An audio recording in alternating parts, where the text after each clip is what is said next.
I know this is true for me. I think this is true for many black people. Black people often have fear for their heroes. We worry about them because so many of our heroes are persecuted or shot down. When I was 14 years old, Raw came out. And I would go and I would watch it every day after school, like I was taking a class. Like I knew somehow this was something really important in my life. Throughout my life, Eddie, man, I kept my eye on you. You were the ball I was watching. You were the hero that I worried about. Man, when you came up, it looked lonely. You was just by yourself. It was you, it was Michael Jackson, it was Rick James, and it was Prince, all of whom are deceased. And somehow you survived. Tonight, when I came into the theater to do this thing, man, I saw a bunch of my heroes. I saw Martin and Arsenio and Robert Townsend, all these people. And for my life, I saw you, Chris. And I'm like, man, this is fucking crazy. All to honor the sole survivor of AIDS.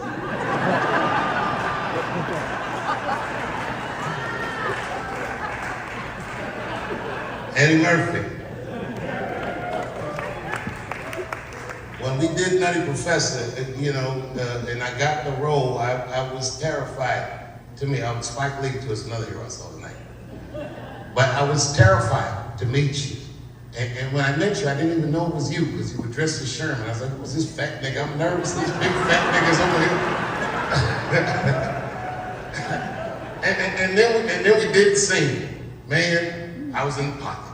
What I gotta do? This all you gotta do is just one fat joke after another. I said, I got this. And man, I just started lighting his ass up.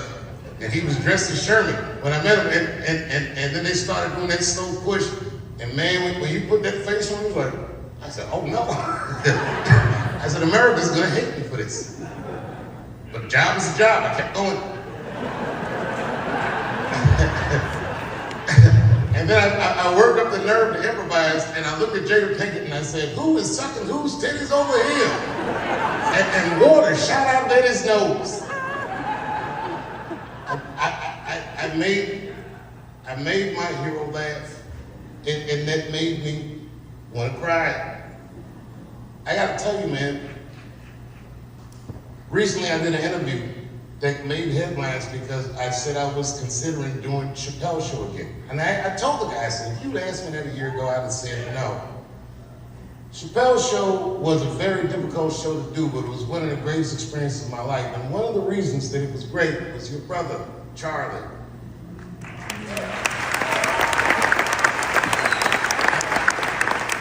And I know Bill mentioned it, but Charlie used to tell us stories all day about your ascension to fame. And I just want you to know, man, every time he mentioned you, he always said how proud he was of you. Man, he said, I love my brother, you know. And Charlie meant the world to everybody on the set. One day, Charlie gave me the script to Norbit. He said, man, I'm gonna give the script to my brother, man, you should do this movie. And then 2 days later came back and said, never mind, he's doing both parts. I said, God damn.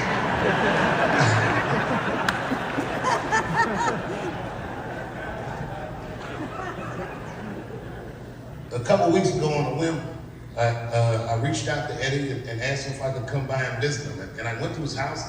I didn't know it was the day after his 65th birthday. Weather was beautiful. His grandkids were outside playing in the pool, screaming and laughing like children, just pure joy.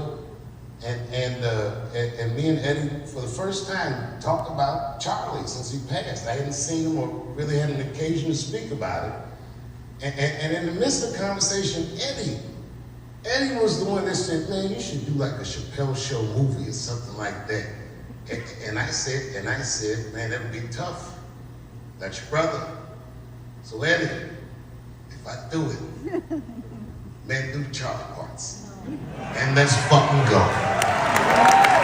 Thank you for everything. Tonight is not just the achievement of have a professional career gone incredibly right tonight. It's a lifetime achievement. Those grandkids playing. The fact that you still look young and beautiful. That beautiful family is sitting with. Man, you are still the hero I want to be. Thank you, sir.